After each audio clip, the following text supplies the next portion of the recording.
This ain't just a channel, this is BBTV. It's Thankful Thursday, a pause in the chaos to notice what still holds up, keeps us going, or surprised us this week in the best way. Gratitude lives here. It's A boss be rising, BBTV's igniting. Turn the volume up, yeah, the whole world's invited. From the gravel road to the neon dream, she built an empire out of broken wings. Boss be rising, sky ain't even the ceiling. When she hits go live, everybody feels it.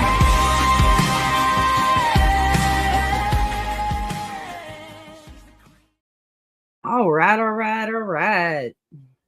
No, that's my Denzel, not my Matthew. Okay. Welcome in. Welcome back. Happy Thankful Thursday, because today's case is one of those situations where the title alone makes you stop scrolling and go, wait a minute, there's absolutely more to this than a popped balloon and a slice of cake. And if you are new here, this is Ask a Bee, which means we take one real Reddit AITA story, slow it all the way down, and we read it carefully. We pause when things get messy, and then we decide together whether the person who posted crossed a line or whether somebody else did, or even whether the whole situation spiraled into something nobody actually planned. And you know what? While I'm talking, I want you active in the chat, because this room works best when people are thinking out loud, calling honey or stinger. And those are opinion shifts, okay?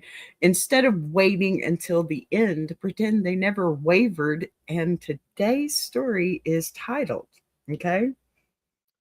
AITA, am I the a-hole for ruining my own gender reveal party? And that immediately raises about 20 questions. Yeah, my brain's going crazy already.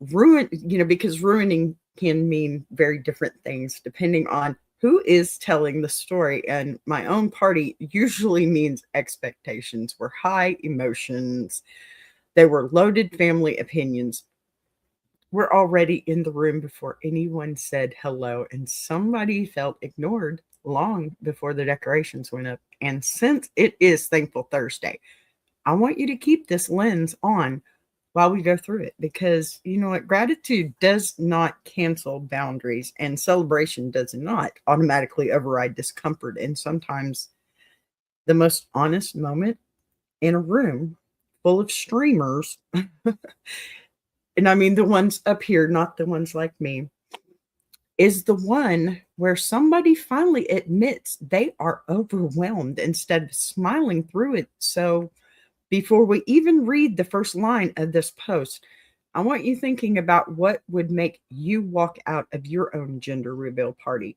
whether it is relatives hijacking the guest list, surprise elements. You specifically said you did not want cameras shoved in your face at the worst possible second, pressure to perform, excitement when you're scared, exhausted, or hormonal, or the feeling that the event, it stopped being about you and started being about everybody else's expectations. Because I promise you, by the time we get to the end of this one, half of you are, I think, are going to say the poster stood up for themselves, and the other half are going to say there were 5 better ways to handle it. And that is exactly why these Thankful Thursday cases are so interesting to me, because they sit right in that uncomfortable space between appreciation and autonomy, right? Where people are supposed to be grateful for the effort, but still allowed to say something is not okay. And that line is thinner than folks like to admit. So go ahead right now in the chat, before we read anything, your early instinct, just by the title, honey or stinger, just the title, okay? The title alone. Tell me what side you are leaning towards and what you personally would make you snap, right? At your own party, because once we start reading details, everybody always changes their mind at least once. And that is the fun part around here, okay? Because audio check, video check, chat moving. Let's get into today's Ask a Bee Thankful Thursday case. Oh, this is going to be so much fun. I can tell already. I'm going for, that's where I'm starting. All right, so let's get it here. And I shall move to the side. Thank you.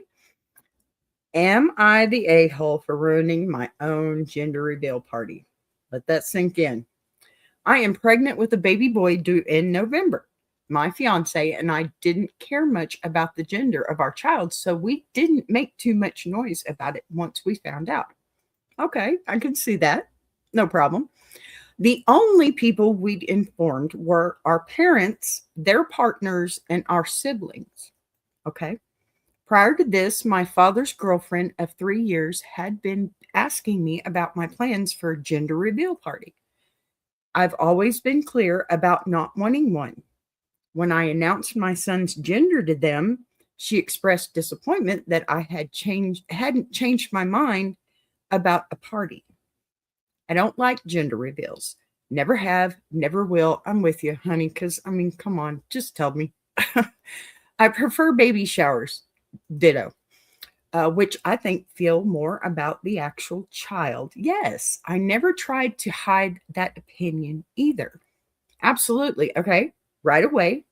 I'm clocking that the poster and her fiance were consistent from the start because, they didn't hype the gender, they didn't tease a party, and they only told immediate family, which means nobody can reasonably say they were misled into expecting some big reveal later, right?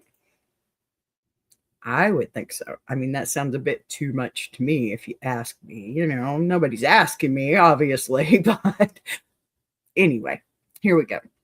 Number 2 part. All right. Days later, my father's girlfriend, Ruh-roh, invited me over for tea in their apartment. That's uncomfortable. My dad was out of town. When I got there, about a dozen people popped out of hiding to surprise me. No, you didn't. Oh, poop. There were pink and blue decorations everywhere, which made what was going on pretty clear. As I stood there in shock, my father's girlfriend excitedly told me they were throwing me a surprise gender reveal party. Is it too early for a drink, y'all? Since I'd already told her she had taken it upon herself to order a cake with colorful frosting, decorate the apartment, and invite a bunch of people over. The guests included her mother, whom I don't get along with. Wait, your mother-in-law's mother? Wait. Okay. Some of her friends, my mother-in-law, not my mom, and 4 of my friends. As I later found out, my mother-in-law and friends had been told I'd changed my mind about gender reveals. Uh-oh. Okay, now we've crossed out of awkward and into problem territory, I think, because inviting someone over for tea when their partner is out of town and then springing a dozen people out of hiding is not a neutral misunderstanding. That is a coordinated ambush, especially when the entire theme of the surprise is the one thing the pregnant person already said they did not want. Come on. The pink and blue decorations make it crystal clear that this wasn't some spontaneous idea that got out of hand, right? This took planning, ordering a custom cake, decorating the apartment, curating a guest list, which means there were multiple points where the father's girlfriend could have stopped and said, maybe I shouldn't do the exact opposite of what she asked. And instead, she doubles down. And I also do not love that the guest list was centered on the poster's closest people. Because including her own mother-in-law instead of the poster's mom, I don't understand that at all. Plus 4 friends and the girlfriend's mother who the poster already doesn't get along with makes it feel less like a celebration built for the pregnant person and more like a production put on for the girlfriend's social circle. And at this point, I'm going to be honest, okay? That reads as something prioritized or someone prioritizing their own excitement and vision over the comfort of the person carrying the baby, which is okay. That's not how surprise parties are supposed to work. It makes the disappointment from earlier feel a lot less innocent in hindsight, okay? And a lot more like foreshadowing. Who's being celebrated here for real? Sounds like somebody wanted credit for a really great party. That's where I'm at. That's where I'm at. Y'all let me know what you think in the comments, would you? And hit that like button, pretty please. And if you have not subscribed, I wish you would do so because this is an everyday thing. Also, I have a really great team that I work with. Y'all should go over there and see them too. Iron Sharpening Iron Universe. You should be there. You seriously should be there. We have so much going on. All right, y'all. Wait a minute. That's not the right one.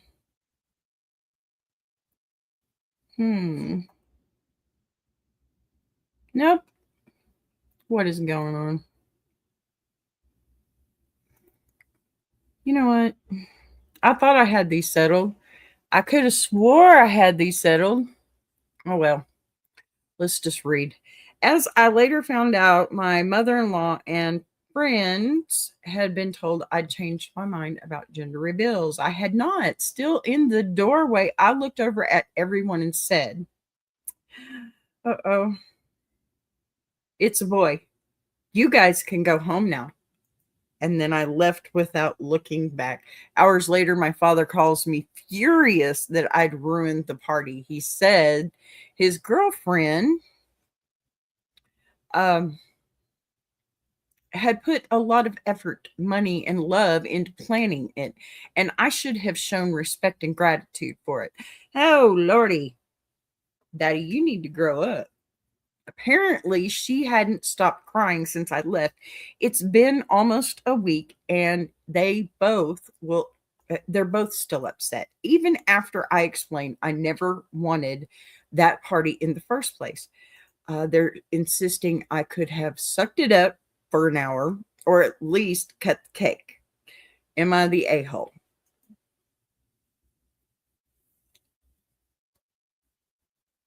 All right. Now we're in the part where everybody's instincts start firing at once, right? Because this is where the poster actually acts. And I want to slow this down without pretending the setup wasn't already loaded. Okay. Because yes, walking in and immediately saying it's a boy, you guys can go home now, before leaving. Okay, it's blunt. I might have done the same thing had I been pushed to that point with the hormones just brewing. But there is no sugarcoating that. Okay, that is a hard exit, and it probably stunned the whole room. I'm stunned. Wow. Not blunt does not automatically equal wrong. Okay, when somebody has just been tricked into the exact situation they explicitly declined, and the detail that really shifts this for me is the mother-in-law and friends who were told she had changed her mind, because that means the girlfriends didn't just misinterpret anything. She actively rewrote the poster's wishes to recruit an audience. And that matters, okay? When we're talking about responsibility and then the father calling furious and reframing this as effort, money, love, and respect is, okay, that's classic outcome-based guilt. Where the focus suddenly becomes, okay, how much work went into the thing instead of whether the thing should have happened at all. because effort does not override consent, and you don't earn gratitude for bulldozing a boundary just because you wrapped it in frosting and balloons. The crying for hours afterwards does not magically turn the girlfriend into the victim when she engineered the entire situation from start to finish, right? And the insistence that she should have sucked it up for an hour or cut the cake is basically admitting they know it wasn't what she wanted, but I mean, think public discomfort matters, okay? It matters more than her autonomy. So at this point, if we are answering the actual AITA question based on what we have, I'm landing on no. You get honey, sweetie. You tried. And I don't care how you did it. You did it and probably have more balls than some women, right? Because the party only existed because someone ignored her clearly stated wishes and lied to other guests and her friends. It was a reaction to being cornered, not a tantrum thrown over a misunderstanding. This woman needs a life and she needs to leave somebody else's alone. It sounds to me like she doesn't have a life, so she doesn't have anything to do. So here, let me mess with yours. Right? All right. Y'all tell me in the comments. Hit that like button. Don't forget to subscribe. More coming. Okay. So I found some comments, of course, because, everybody else's opinion matters here too. Oh, I look like a mess. Y'all forgive me. I don't feel good today. Okay. So commenter number 1, NTA, not the a-hole. This smacks of her trying to prove that she cares about you more than your mom, especially seeing as how either your mom wasn't invited or she turned down the invitation to respect your wishes. I would go with the latter. She doesn't seem to get that the way to prove she cares about you at all is to actually listen to what you want and don't want. That's a good observation. Okay, so the original poster responded, I asked my mom. She confirmed she wasn't invited. Oh, fish. No. Bitch. Come on. Really? Her own mom? Okay, according to my father's girlfriend, she didn't have her number. Please. That's probably true, but I have no idea how she could have gotten my mother-in-law's number. Okay, I'm sorry. I'm going to stop that right there. How come she has your girlfriend's number and not your mother's number, huh?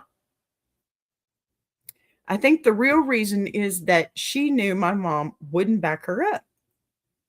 Well, duh.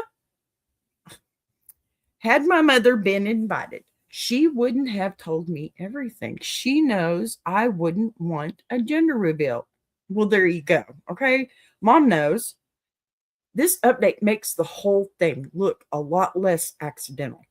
Seriously, because the commenter suggesting that the girlfriend was trying to outposition the poster's actual mom suddenly makes sense once, the original posters confirmed that her mother was never invited. Oh, especially when the excuse is that she didn't have her number. Are you kidding me? Are you really kidding me? Even though she somehow managed to contact the mother-in-law and several friends. Are you kidding me? Which tells me this, okay?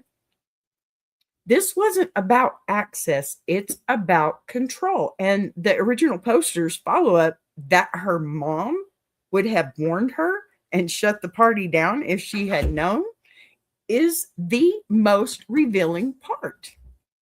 Because that suggests guest list and carefully curated to avoid anyone who challenged the plan. And when you stack that on top of the earlier boundary pushing and the lie about her changing her mind, it stops looking like enthusiasm and starts looking like orchestration. My opinion, I'm not professional, but come on. And at that point, the girlfriend crying afterward reads less like heartbreak and more like the fallout of a scheme that didn't land. Seriously. All right, another commenter number 2. There was cake. I mean, yeah, there was cake. It was a party. You could have deliberately, misunderstood and said, "Thank you for the baby shower for my baby boy," and then stayed for the cake. Really? Come on.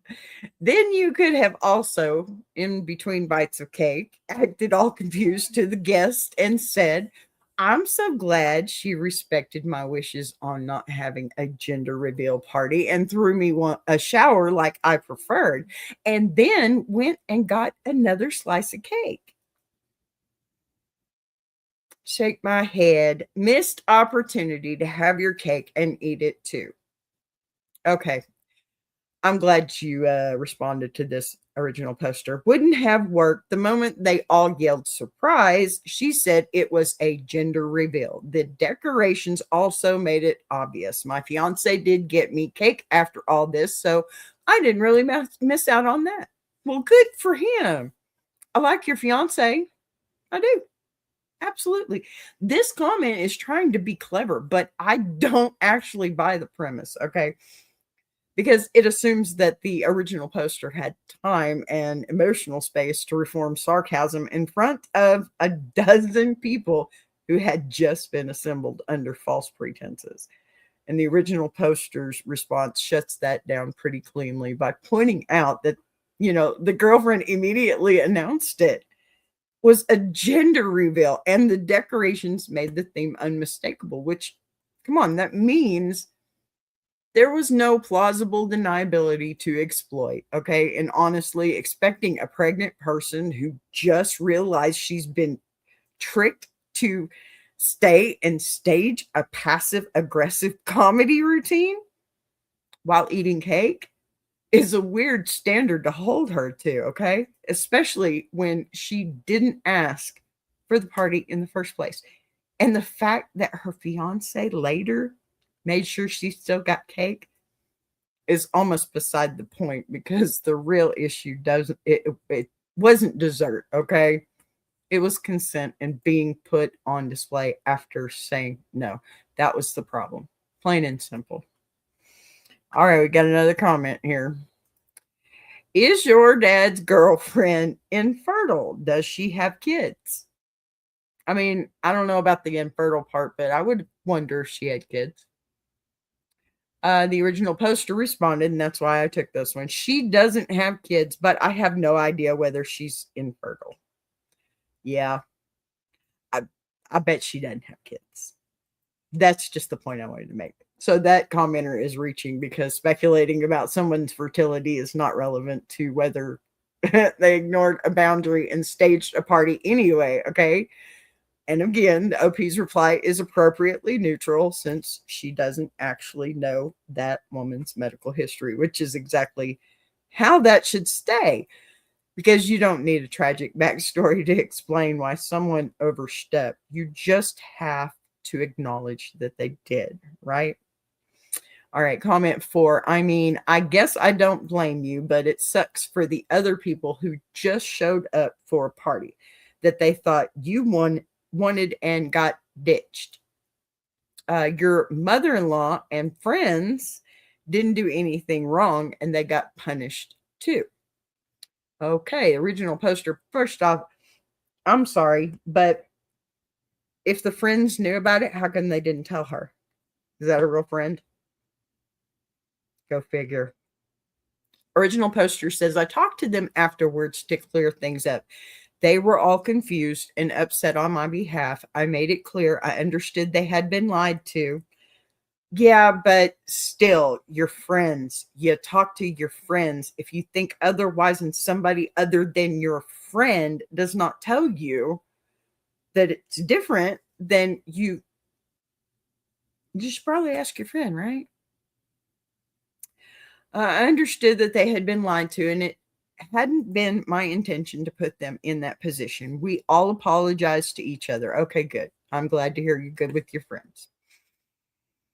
This is a fair point about the innocent guest, I suppose. But the OP's response actually handles that part well too. Better than I did, obviously, because she didn't double down or pretend they deserved it, right? She went back afterward, explained what happened, acknowledged they'd been lied to, and made sure nobody walked away thinking she was mad at them.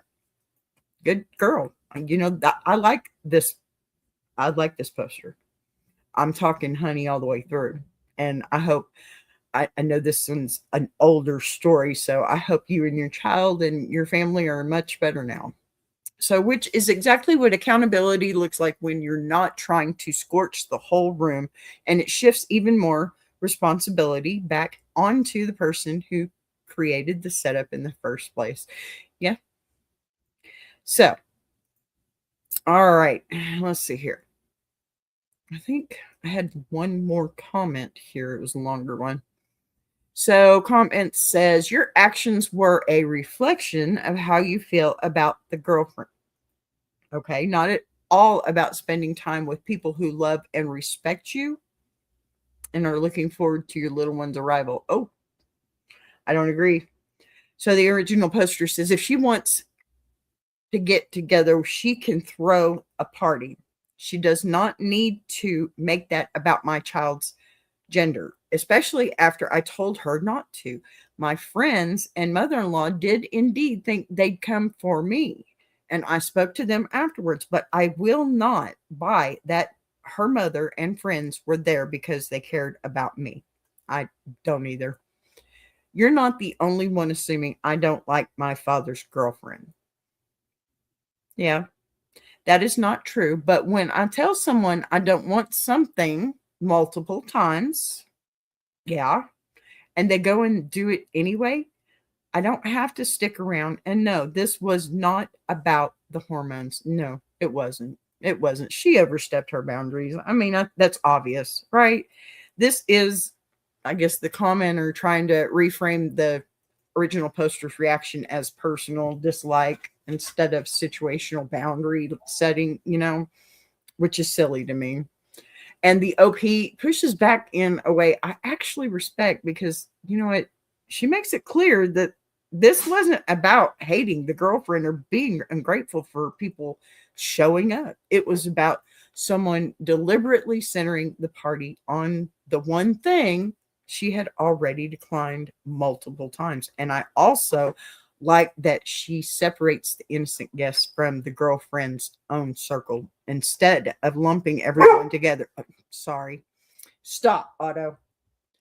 And the line about not blaming it on hormones matters too, because that shuts down a lazy stereotype and brings it back to the real issue, which is that saying no should mean no, even when cake and balloons are involved, right?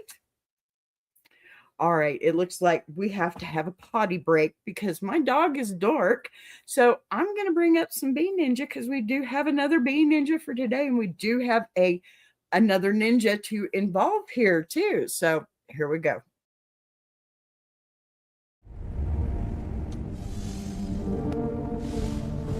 Some damage announces itself with splintered wood and broken nests, but other harm travels in invisible currents that leave no debris behind, moving through pressure and frequency and instinct until entire migration patterns begin to unravel. And tonight's case begins far from porches and sidewalks, where human equipment started speaking too loudly, in a place animals have relied on silence to survive.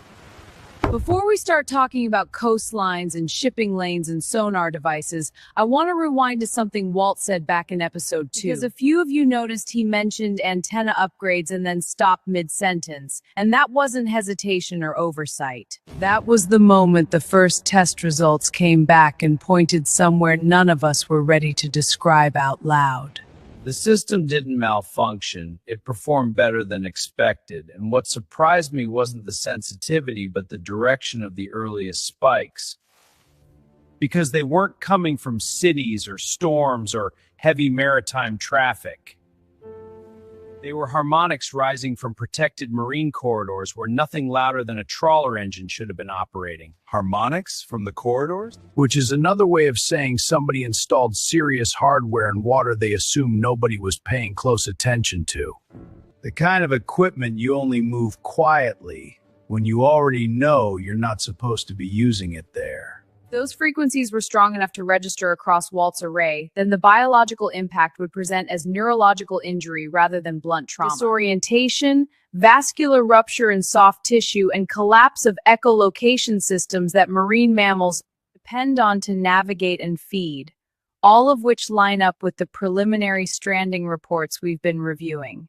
So the reason that technology conversation went vague back then, I heard, was people testing the edges of environmental law while hoping the ocean itself would swallow the evidence. Instrumentation has a way of making very old secrets suddenly measurable. Let's stop circling it and call the hardware what it is. Fishermen don't carry beam-forming acoustic deterrents with that kind of range unless they're trying to clear more than nets. Directional pulse arrays, narrow frequency windows, timed activations designed to avoid commercial monitoring buoys. Understood. While still flooding reef systems with enough pressure to drive sensitive species away from specific coordinates. Which places them firmly in the category of prohibited devices inside sanctuary waters. And that brings us to the voice that interrupted Walt's system before any of us finished connecting those dots. I didn't interrupt it, I synchronized with it, because dolphins experience pressure gradients long before satellites catch surface disturbance, and your network was close to capturing what was happening below, but not yet tuned to the layers where biological harm shows up first. And before we go any further, you should probably explain who you are and why you felt comfortable modifying equipment that doesn't belong to you. Patty friend, Gulf Corridor Monitoring. I felt comfortable because I've been charting abnormal vessel movement for 8 weeks, while watching pods abandon reef systems in patterns that only make sense if someone is building sound walls beneath protected waters. What exactly did you rotating acoustic fences activated in arcs that push marine life out without leaving residue on the surface, paired with ships that cycle hull numbers and insurance registries while maintaining identical activation schedules. Smuggling routes dressed up as something else. Or field trials designed to measure how much ecosystem disruption can occur before regulators take notice. Which puts tonight's question exactly where it always lands in these cases, because complexity doesn't excuse injury and new technology doesn't come with a grace period when animals are being used as unwilling test subjects. So what we're really asking is whether the people behind those frequencies are prepared to take responsibility now that someone finally bothered to listen closely enough. And whether they'd rather explain themselves to us first or to agencies that don't negotiate. I can extend the antenna array across the continental shelf and keep those pulse windows from hiding inside blind spots. And I can continue shadowing the vessels that light up every time a reef goes quiet. I'll coordinate with marine veterinarians and coastal authorities to document injuries while the evidence is still fresh. And I'll find out who keeps paying premiums on ships that keep changing names. When systems begin working together, secrecy tends to lose its footing. Which brings us to the only decision point that ever matters in cases like this. Because harm has already occurred and ecosystems do not reset simply because someone regrets the optics. So the people behind those sound waves can either cooperate while that option still exists or wait until Bee Ninja introduces them to what accountability sounds like. Honey or stinger, choose carefully.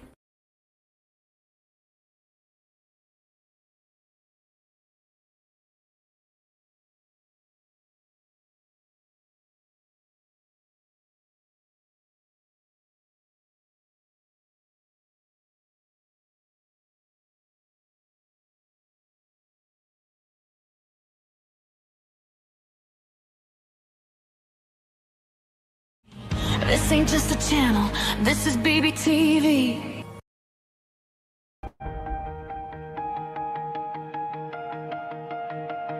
She came from the quiet storms, built a fire from the ground, turned a whisper to a warning. Now her voice shakes the town. Every setback was a lesson, every doubt became a key, unlocking something bigger. That's the rise of Boss B. When the lights go low, her vision hits high. She built a whole damn network off a promise and a try. Every sunrise, every moment, she's stacking legacy. This ain't just a channel, this is BBTV. Boss B rising, BBTV's igniting. Turn the volume up, yeah, the whole world's invited. From the gravel road to the neon dream, she built an empire out of broken wings. Boss B rising, sky ain't even the ceiling. When she hits go live, everybody feels it.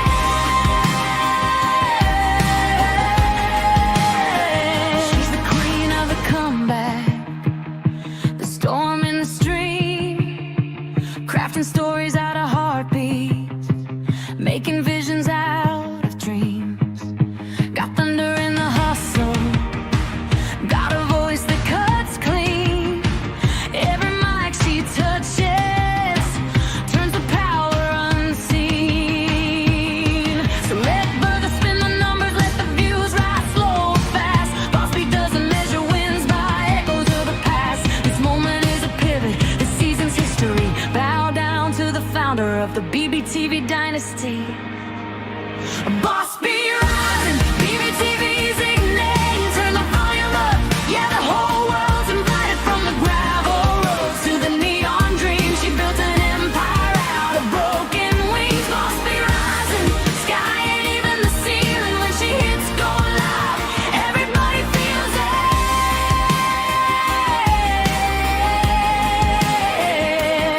She's got fire in the head, it's got truth in the frame, got a heart that won't retire and a gift you can't name. Every loop, every letter, every dream she sets free, it's a love note to the world sign. Boss B.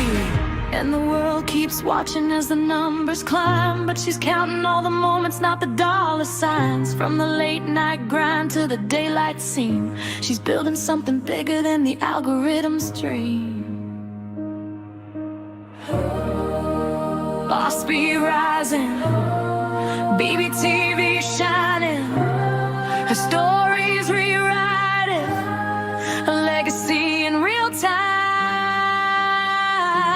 Boss B rising, BBTV's igniting. Turn the volume up, yeah, the whole world's invited. From the gravel roads to the neon dreams, she built an empire out of broken wings. Boss B rising, sky ain't even the ceiling. When she hits go live, everybody feels it.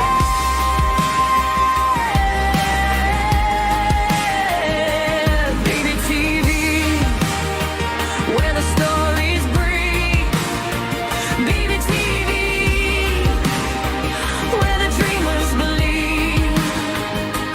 Boss B rising, watch her take her place. This is BBTV, this is her grace.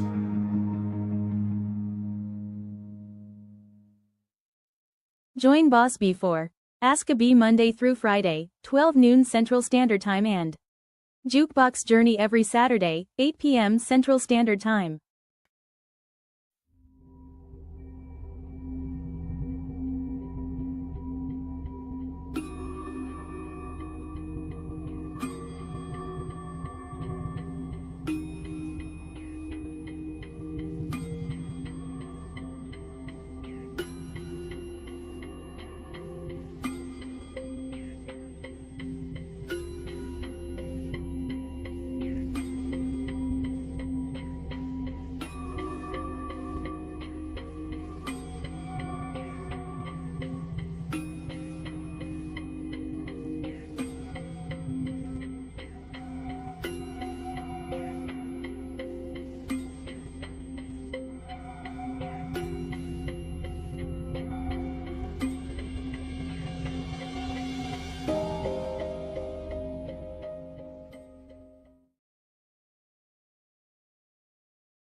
All right, y'all.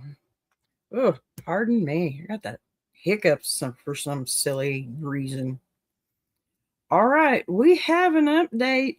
We have an update. We're going to get into it. You know how we do. Here we go. I don't see anybody talking in the comments yet. What y'all thinking? Y'all need to let me know. I know there's a couple in here that's been here for a minute. All right, update number 1. Because, yes, there are 2. 2 weeks later. Just 2 weeks. Thank you for all your replies, especially those who called me the a-hole for having a gender or not having a gender reveal, whatever. I'm assuming you didn't read my post, but you still cracked me up. All jokes aside, I've been expected to be a pushover for most of my life. Older daughter of divorced parents. Yeah, I feel that. So it was good to know I was right to stand my ground on this issue. After reading your comments, I've concluded that the only thing I did wrong was leaving without talking to my friends and mother-in-law. Agreed. They were lied to and put in an awkward position after I left. Yeah. I did talk to them the next day and apologized, but I wish I'd told them what was going on. I do too. I agree. I think that's probably the best thing you could have done was say, hey, do you understand what's going on? Because I sure don't. And, this update, it actually makes the original poster look more thoughtful, not less. Because instead of digging in and pretending every single part of her reaction was flawless, she reflects on it, okay? And admits that the one place she could have handled better, okay, was how abruptly she left the innocent guest without explaining what was going on. And that kind of, this stupid dog, that kind of, hold on, get up here already, you big old mutt. Oh my God. He's about 95 pounds, y'all. Sorry. So, y'all stop, Mel, please. Can you get off me? Thank you. Oh my God, the life of the bee. And okay, that kind of self-audit matters to me. Okay, especially when she connects it to being the older child in a divorced family who has or who was often expected to smooth things over. Because that tells me she's aware of her own patterns, right? And not just blaming everyone else for the entire mess. And I also like that she isn't rewriting history, okay, about why she was upset in the first place. And she still stands by her boundary. She just recognizes that the friends and mother-in-law didn't deserve to be collateral damage in a fight that they didn't start, right? Which is a pretty balanced place to land, and honestly, it strengthens her credibility more than it weakens it, as far as I'm concerned. Okay, there's more. Would you lay down, dog? All right, so a few days ago, my fiance and I invited my father and his girlfriend over. I told them that I was extremely upset with them both, but I wanted to sort this out peacefully. Good. See, still more honey. We still ended up fighting. Well, of course you did. My father agreed with some points I made, but kept insisting that I was ungrateful and owed his girlfriend an apology. No, she don't. No, she don't. No. No, thank you. Drive through. No, she doesn't deserve that. She explicitly said, don't do that. And she did it anyway. And she ambushed her. It wasn't a surprise. It was an ambush. Get that straight. She was quiet at first, but started crying about 20 minutes into the fight. My father's girlfriend said she threw the party because she cared about me.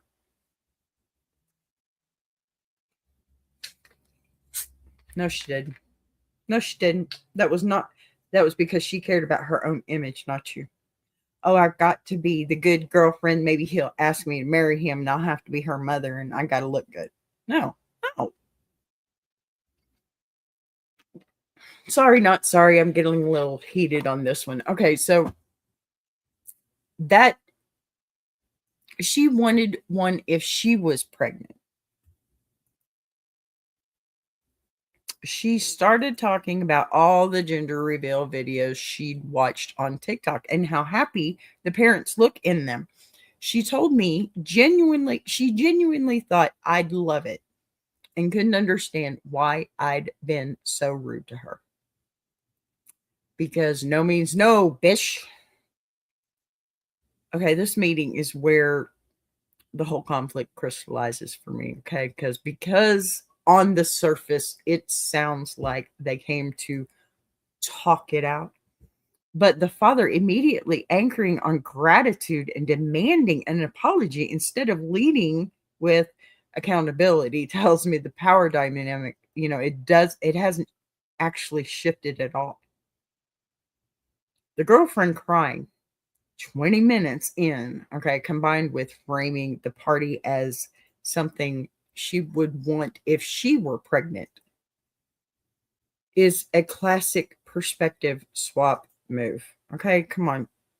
Where someone replaces your stated wishes with their own imagined version of what you should have liked. And the TikTok gender reveal explanation honestly makes that even clearer. How old is she? Because she isn't describing something tailored to the original poster. She's describing something she personally finds heartwarming online and decided must therefore apply in real life. And the repeated, I thought you would love it. I don't understand why you were rude. Okay, skips right over the core issue, which is that she was told directly more than once that this exact thing was not wanted. She didn't want it. So at this point, the conflict is no longer about surprise parties or tone at the door. It's about whether adults are allowed to override a pregnant person's boundaries because they believe their intentions were good. For me, that argument just doesn't hold water. Hope she's still holding hers after all this stress. Woo! Yes, that was a stupid joke. I know. I don't want to hear it. So, to my surprise, my fiance was the first to snap at that. He's usually the calm one. Okay, that's a good thing, though. He told her to stop calling it my party since she clearly threw it for herself. Ooh, yay! I had expressed countless times that I didn't want a gender reveal, and I was well within my rights to leave when she tried to ambush me with one. Let's hear it for the fiance. The fight didn't go on for much longer than that. Near its end, my father asked me why I hadn't at least played along for a while. Really? Really? You want to play along with a lie? Okay, I told him I went there expecting to spend an hour with someone I've been meaning to get to know better, not to spend my entire afternoon entertaining a dozen people, more than of whom I either didn't know or didn't like, who got together to talk about my child's privates. Okay, if you want to put it that way. I didn't mean to upset anyone, but I had to get out. My father didn't argue with that. Well, that good for him. It's about time. This is the moment the conversation finally gets grounded in reality because the fiance calling it out as a party thrown for the girlfriend instead for the pregnant person cuts straight through at the emotional fog, right? And I actually love that he reframes the whole issue away from intentions and back onto impact and consent. Because saying I did it because I care doesn't undo the fact that she ignored repeated no's. And the original poster explaining to her father that she showed up expecting a quiet visit and instead got dropped into an afternoon long performance for strangers is exactly the kind of boundaries articulation that people usually struggle to express in the moment. And the line about not wanting to spend hours with people she didn't know or like discussing her child's body may be blunt, but it is also completely fair because that is an intensely personal thing to be ambushed with. And the fact that her father doesn't argue that point tells me he finally understands at least that part of it, what went wrong, right? Which makes this feel like the first real crack in the resistance rather than another round of guilt tripping, which that happens, right? Of course it does. We have another update. So, or still more, pardon me. There were two main pieces of advice from your comments that I decided to follow. The first was to tell my father's girlfriend she needed to apologize to my friends and mother-in-law for lying to them. Amen. Good on you. She agreed, and they later confirmed that she did. Well, there you go. That's awesome. That's good news, right? Okay. Secondly, neither of them will be allowed to meet my son at the hospital when he's born. That's a little harsh. My father had been looking forward to this, so it wasn't an easy decision, but I made it clear it was final. My father called me the next day to apologize for everything, and I forgave him. Okay. I don't expect an apology from his girlfriend, but you should have one. But I'm done feeding that fire. My life is stressful enough as it is. My son will be here in November. He already has a name, and we've just started working on his nursery. I truly can't wait to meet him. Aw, I hope y'all are living a really happy life right now. Also, sorry for including 4 twice in my first post title. Editor note, fix that here. Okay, silliness. This is honestly the healthiest ending this story could have had, if you ask me, because instead of escalating the drama or cutting people off permanently, the original poster picked 2 very specific consequences that actually matched the behavior. Making the girlfriend clean up the mess she made with the friends and mother-in-law and drawing a firm boundary around hospital access so that the birth doesn't turn into another stage for someone else's feelings. I agree. And I especially respect that, she didn't weaponize that boundary. She just stated it clearly and stuck to it, even though she knew it would disappoint her father. And the fact that he came back the next day and apologized, that tells me that line finally landed where the earlier arguments didn't, right? And also, like that she isn't chasing an apology from the girlfriend. That's my favorite part. She doesn't need to. If it happens, it happens. And you know what? You can't rush it. You can't push it. She's just not that type of person, obviously. But you know what? Sometimes peace comes from deciding you are done litigating a situation rather than waiting for someone else to suddenly grow insight.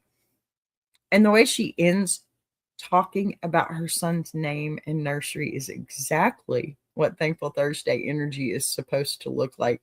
Refocusing on the life she's about to welcome instead of, the people who tried to hijack the spotlight. I mean, come on. Why? This is her special moment. She's been waiting her whole life for this moment, So is her husband, I'm sure. So, yeah. I do have a few comments out here. Let's see. All right. Comment number 1. Gender reveals are still a cringe. I don't know about cringe, but yeah, I don't like them that much. And always will be. The original poster says, meh.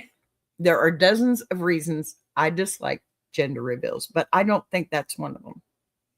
I do agree with it, though, but I like plenty of cringe stuff, so that wouldn't be enough for me to dislike something. Okay. I think she was just trying to answer that one. I think they're keeping it broad and a little dismissive, but the original poster's response is actually pretty reasonable because she isn't attacking people who enjoy gender reveals, okay, or pretending they're universally bad. She just says she has her own reasons for disliking them and even admits she enjoys plenty of hush mo of things other people might find cringe, right? Which makes her come off self-aware instead of judgmental. And it keeps the focus where it belongs, on personal boundaries, not cultural taste, right? All right, another comment here. Does your dad and his girlfriend have a large age gap? It's what I was wondering that myself. That's why I said, how old is she? She just revealed that she wants kids, right? Oh, yeah. Original poster says they're 16 years apart, I think. Yeah. Yeah, there it is. Listen, not to tell my business, but poor friend, like Walt says, I am the oldest of 6. I've told this before. Okay. My first stepmother was just a little bit younger than my own mother, right? My mother and father were married years ago and divorced when I was 4. My father's third or second marriage came with a boy and 2 girls. I love my siblings, okay? Not going there. Not saying anything wrong here, so don't try and twist it. His next marriage, and this is okay, all right? She was only 3 years older than me. She had 2 children after I'd had 3. So these are my sisters that are younger than my own children, and I love them dearly. They just graduated from high school. One has autism, or not high school, pardon me, college. One has autism, and she is a music major, and she graduated Sigma Cum Laude. So I'm a very proud sister. Don't get me wrong. Don't get it twisted. I love my dad. No judgment there, okay? But it's a different dynamic. It really is when somebody is younger, okay? And I know this because of being the older child. There were sometimes, we were close in age, so she would call me for advice and stuff. So it's a different dynamic, right? And it sounds to me like she's looking for a friend here, not a stepchild. So that question about age gaps and baby fever might explain some of the girlfriend's emotional investment there, I think. But it still doesn't excuse steamrolling someone else's pregnancy plans, because wanting kids or watching TikToks about parenthood doesn't magically give you permission to override the actual parent's decision. So at most, it adds context, not justification. All right. One more here. Maybe more. Okay. For the sake of mental health, do not tell anyone the names you have chosen. Okay. Mental health. I mean, your own. Yeah, I suppose. The original poster says, oh, we're not saying anything until birth. The only people who know besides us are my best friend, who will be my son's godmother, and her husband. That sounds like a good deal to me. You go, girl. Seriously, control that. So I don't think they're giving, practical survival advice, and the OP clearly took it to heart, because keeping the baby's name private until birth is one of the easiest ways to avoid a whole new round of unsolicited opinions. And I'm okay with that. I'm so okay with that. And the fact that she limited it to the people she truly trusts shows she's learned from the chaos, of the situation. And it is actively protecting her peace going forward. I see nothing wrong with that. Seriously. Absolutely nothing wrong with that. All righty. So there was another update for 7 months. And I've already got it up there some reason. No. Okay. Hey, everyone. It's been a while, obviously, 7 months later. Hope it's okay for me to update here. I remember promising myself I'd make a final post as soon as the dust had settled. And I'm pretty sure the time has come. Yay. First of all, I'm a mom. Yay. Yay. My son was born in November and he turned 3 months old a little over a week ago. Ah, God bless you, honey. He's beautiful and perfect, and I still can't believe he's here. Oh, I bet he is. I'd love to see. I love the babies. Can't help it. Secondly, I have some updates on my father and his girlfriend. Uh-oh. Most importantly, they broke up last month. Thank you. Thank you so much. Turns out they were cheating on each other. Oh my God. I don't know much about this that isn't gossip. I can't confirm, but I did have some minor problems with her after my last post. This update is doing two things at once, okay? Because on one hand, it's sweet and grounding to hear that the baby arrived safely and the OP is happy and focused on motherhood now, which is really the part of the story that actually matters long term, right? And on the other hand, the breakup between the father and his girlfriend doesn't feel shocking given how much tension and boundary blindness we already saw, even if the cheating details are mostly rumor. So it reads less like a plot twist and more like a natural unraveling of relationship that was already cracking under pressure, right? That's crazy. Too crazy. Okay, about a week after the conversation I mentioned in my previous update, she became fixated on trying to find out my son's name. Wow. According to her, there was a personalized gift she wanted to get me that would need it. Oh my God. Are you sure there's not a 36 year gap? That's so freaking childish, y'all. She spent 3 weeks asking around about it before giving up. I didn't invite my father's girlfriend to my baby shower. Almost definitely a dork move, but I didn't want her there. Okay. I don't blame you at all. I don't. She was still on her name crusade at the time. Okay. And it was becoming exhausting to deal with. My mother was the one who threw it. Okay. So it didn't make sense for her to be there anyway. My fiance and I had dinner with her and my father instead, which did end up being nice. She gave us diapers instead of the personalized gift, which is probably the best thing. And it was quite honestly the best thing she could have gotten me. See?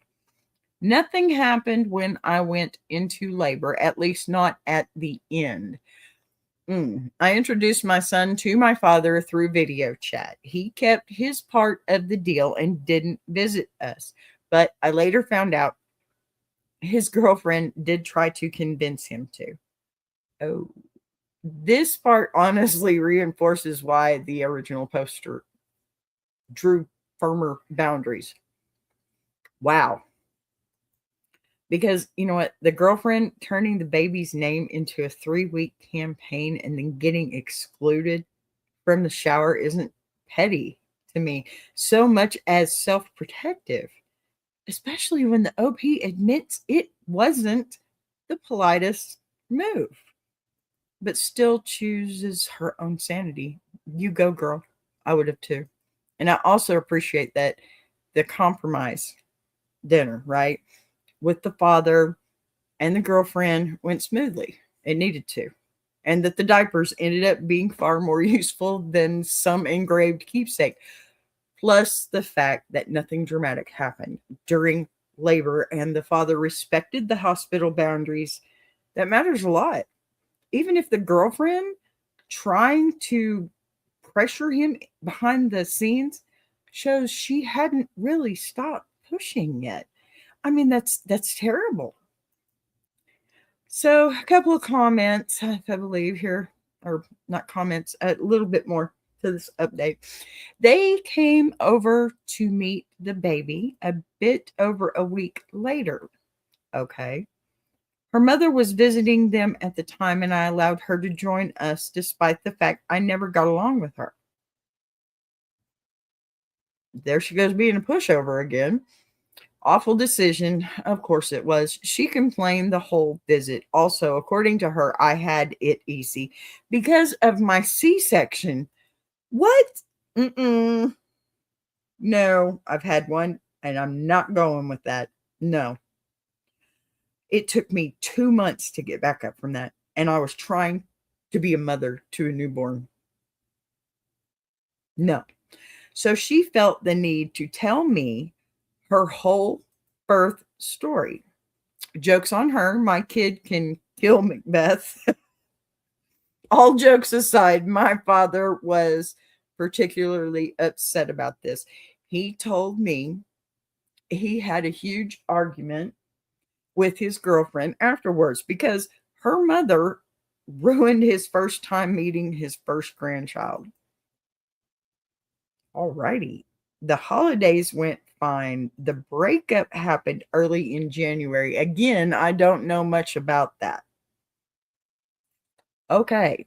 This section just adds another layer to why that relationship was already on borrowed time, because the girlfriend's mother turning the visit into a complaint marathon and minimizing a C-section is wildly inappropriate. And I probably would have slapped her myself.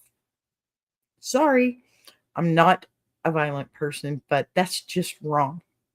And that crap hurts, okay? The original poster's Little Macbeth joke is honestly a classy way to cope with something that was probably exhausting in real life. And what really stands out is that even the father was furious afterwards and recognized that his first moment with his granddaughter had been spoiled. Good for him. Which tells me the girlfriend side of the family kept creating friction everywhere they went. So by the time the breakup happens in January, it feels less like sudden drama and more like the final crack in something that had been under strain for months, right?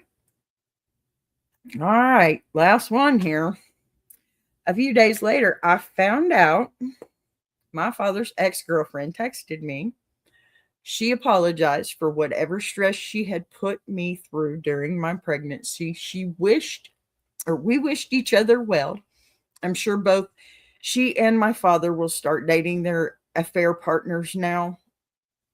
Probably. If I learned anything these last few months, it's that my family is a forking mess. And I forgot to pull that out of there. Forgive me. But I didn't say it, did I? No F-bombs here. Moving forward, I'll do my best to protect my child from this. I still have over a year until my wedding, so we'll enjoy our time away from the spotlight while it lasts. This will be my last post. Thanks, everyone. All right. Okay.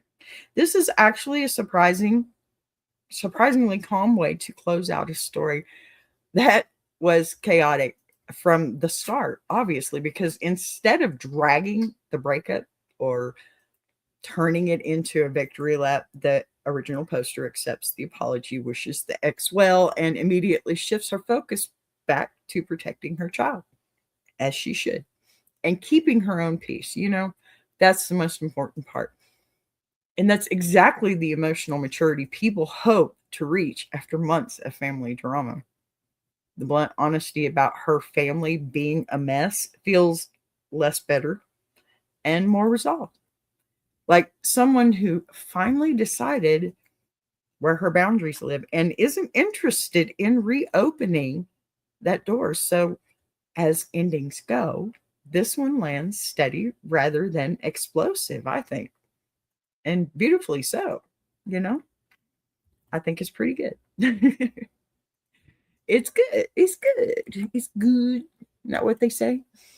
All right, so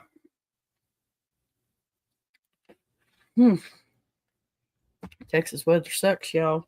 Let me tell you. So, yeah, here I'm gonna pull this down now.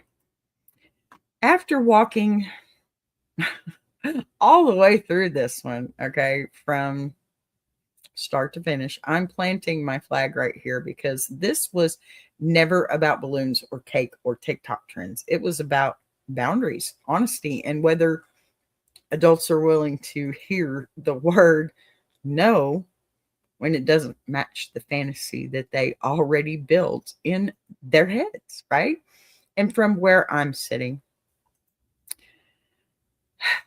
I think that the original poster handled the core issue correctly, even if a few moments along the way could have been smoother, right? Because she consistently centered her comfort, protected her child, and adjusted where she saw room to grow instead of doubling down just to win an argument.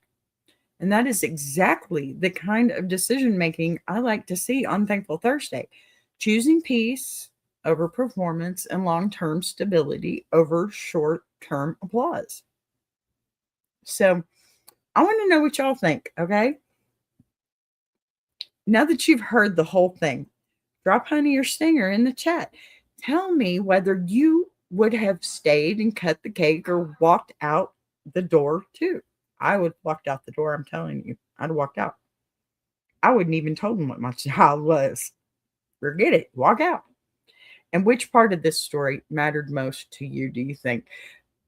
Don't go anywhere either, okay? Because I do have a few promos and I do want to say you guys are amazing and I absolutely love you. I need you to know I do have memberships back and full monetization and all that stuff. I would love to have you as a member. I just barely got them back, so I haven't really been mentioning it, but I do have 2 members. And yes, I know that seems like a very little, but don't forget I was demonetized for a little while. So I'm working on getting my memberships back. I have 2 beautiful members that I absolutely adore. And that's my Patty friend who you've seen as our newbie ninja warrior in there. I can't wait until she watches this and sees it.